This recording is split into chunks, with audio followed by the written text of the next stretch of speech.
今日帶大家睇山鄉新城金月蘭田一套134方全新裝修原木風格嘅4房啦。呢個小區咧5年內嘅千小區嚟嘅，望出去咧就係我哋泳池嘅景觀啦。成個花園海，成個山鄉嚟講都係做得比較靚噶啦。隔籬咧就係我哋嘅南部兒童公園噶啦，大家可以睇一睇。咁呢一套房咧全新裝修，真正嘅係一次都未住過嘅。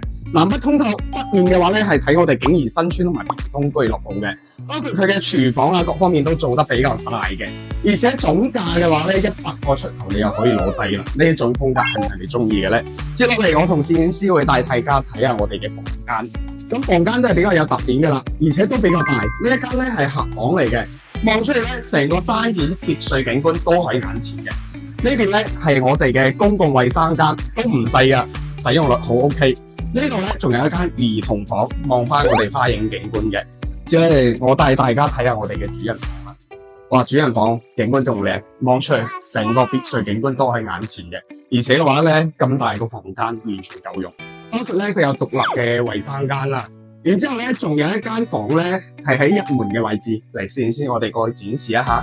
而家咧我哋嚟到入門最細嘅呢間房啦，雖然話佢係成間屋最細嘅房間，但係實用率係完全夠用嘅。擺翻一張床啊，做埋個衣櫃都係 OK 嘅。